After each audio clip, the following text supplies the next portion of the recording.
அண்ணா பல்கலைக்கழக மாணவி பாலியல் வன்கொடுமை வழக்கை விசாரிக்க 3 பெண் IPS அதிகாரிகள் அடங்கிய சிறப்பு புலனாய்வு குழுவை நியமித்து சென்னை உயர்நீதிமன்றம் உத்தரவிட்டுள்ளது. அண்ணா பல்கலைக்கழக மாணவி பாலியல் வன்கொடுமை வழக்கை CBIக்கு மாற்றக்கோரி தாக்கல் செய்த வழக்குகள் சென்னை உயர்நீதிமன்றத்தில் விசாரணைக்கு வந்தன. அப்போது தமிழக அரசு தாக்கல் செய்த விசாரணை அறிக்கையில் இதுவரை நடந்த விசாரணையில் ஒருவர் மட்டுமே குற்றம் சாட்டப்பட்டுள்ளதாக காவல்துறை ஆணையர் தெரிவித்தாரே தவிர ஒருவர் மட்டுமே குற்றவாளி என்று முடிவுக்கு வரவில்லை என்றும் விசாரணை ஆரம்ப கட்டத்தில்தான் உள்ளது என்றும் குறிப்பிடப்பட்டிருந்தது.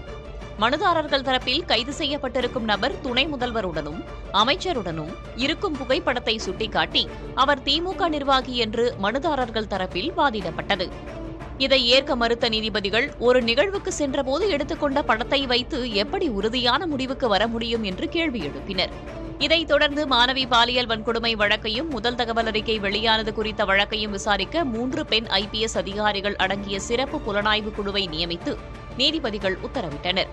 பாதிக்கப்பட்ட மாணவிக்கு இடைக்கால இழப்பீடாக 25 லட்சம் ரூபாயை வழங்க வேண்டும் என்று தமிழக அரசிற்கு நீதிபதிகள் உத்தரவிட்டனர். விசாரணை ஆரம்ப கட்டத்தில் உள்ளபோது அரசு அனுமதியின்றி செய்தியாளர் சந்திப்பை நடத்தி வழக்கு குறித்த முக்கிய தகவல்களை பகிர்ந்த காவல்துறை ஆணையருக்கு எதிராக சட்ட நடவடிக்கை எடுக்கலாம் என்று அரசுக்கு உத்தரவிட்ட நீதிபதிகள் கல்வி கட்டணம், தேர்வு கட்டணம் உள்ளிட்ட கட்டணங்களை வசூலிக்காமல் மாணவி படிப்பை தொடர்ந்து முடிக்க அனுமதிக்க வேண்டும் என அண்ணா பல்கலைக்கழகத்திற்கு உத்தரவிட்டனர்.